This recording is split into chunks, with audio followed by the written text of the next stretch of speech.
नमस्कार। आज हम बात करने वाले हैं एक ऐसे कानून के बारे में जो बनाया तो गया था स्थिरता लाने के लिए, पर सवाल ये है कि क्या ये कानून हमारी संसद की सबसे जरूरी चीज यानी कि बहस उसी को खामोश कर रहा है।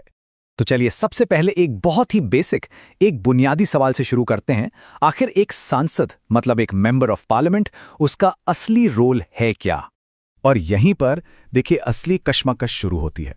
एक तरफ तो सांसद की जिम्मेदारी है कि वो अपने इलाके के लोगों की आवाज बने, उनकी बात रखे, और दूसरी तरफ उसे अपनी पॉलिटिकल पार्टी के जो निर्देश हैं उनका भी पालन करना होता है। और ये दोनों भूमिकाएं कई बार एक दूसरे के आमने सामने आ जाती। तो इस पूरे मुद्दे को अच्छी तरह से समझने के लिए हम अपनी चर्चा को इन 4 हिस्सों में देखेंगे। पहले हम समस्या को समझेंगे, फिर उसके कारण की पड़ताल करेंगे, ये तंत्र काम कैसे करता है वो जानेंगे, और आखिर में क्या कोई समाधान है उस पर भी नजर डालेंगे। तो चलिए पहले भाग से शुरू करते हैं, जो उस मूल समस्या को सामने लाता है जिसकी हम आज पड़ताल कर रहे हैं।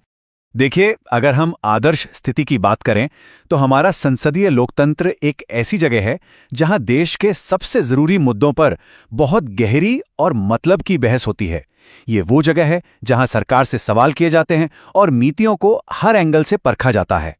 लेकिन असलियत आज कुछ और ही है। संसद की बहसें अब विचारों के टकराव की जगह पार्टियों के शक्ति प्रदर्शन का एक अखाड़ा सी बनती जा रही हैं, जहां सांसद अपनी सोच के बजाय पार्टी लाइन पर बोलने के लिए मजबूर दिखते हैं। तो सवाल उठता है कि ऐसा हुआ क्यों? इसका एक बहुत बड़ा जवाब दल बदल विरोधी कानून में छिपा है। चलिए देखते हैं कि कैसे एक समाधान खुद एक नई समस्या की वजह बन गया। इस कानून को समझने के लिए थोड़ा सा इतिहास में चलना होगा। 60s और 70s का दशक याद कीजिए, जब विधायकों का एक पार्टी से दूसरी पार्टी में जाना बहुत आम था। इसी वजह से सरकारें स्थिर नहीं रह पाती थी। इसी आया राम गया राम की राजनीति को खत्म करने के लिए 1985 में ये कानून लाया गया। तो ये कानून है क्या आखिर?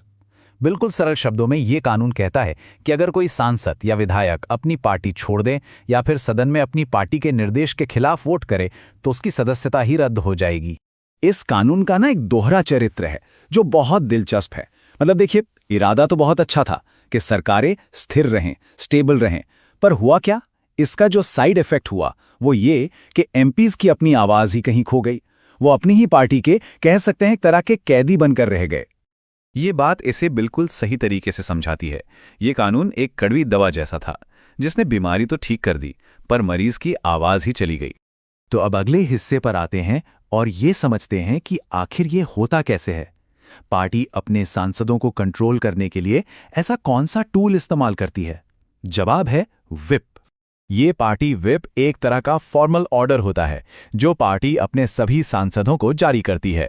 इसमें साफ साफ लिखा होता है कि किसी बिल पर पक्ष में वोट करना है या विपक्ष में। और इस व्हिप को अनदेखा करने का मतलब क्या है? अपनी सदस्यता को दांव पर लगाना। इसीलिए कहा जाता है कि व्हिप को न मानना एक तरह की पॉलिटिकल सुसाइड है। तो सबसे जरूरी बात यह है कि भारत में समस्या व्हिप का होना नहीं है, बल्कि उसका जरूरत से ज्यादा इस्तेमाल होना है। लगभग हर छोटे बड़े बिल पर व्हिप जारी कर दिया जाता है। इसका नतीजा यह होता है कि सांसद सिर्फ एक हेड काउंट या गिनती का हिस्सा बन जाते हैं, ना कि एक स्वतंत्र विचारक। अब जब हम दुनिया के दूसरे लोकतंत्रों से इसकी तुलना करते हैं ना, तो तस्वीर और भी साफ हो जाती है।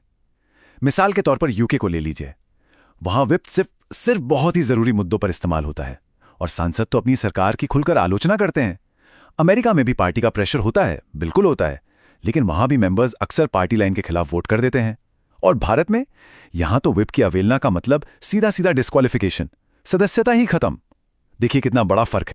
हाँ, यह भी सच है कि सिर्फ दल बदल कानून ही अकेली वजह नहीं है।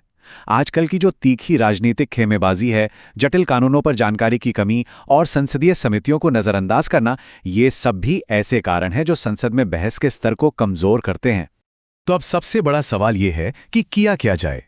क्या कोई ऐसा रास्ता है जिससे सरकारें स्थिर भी रहें और संसद में वो पहले जैसी जीवंत बहस भी वापस आ सके? चलिए कुछ संभावित सुधारों पर एक नजर डालते हैं। सुधार के लिए एक 3 पॉइंट का प्लान सुझाया जाता है।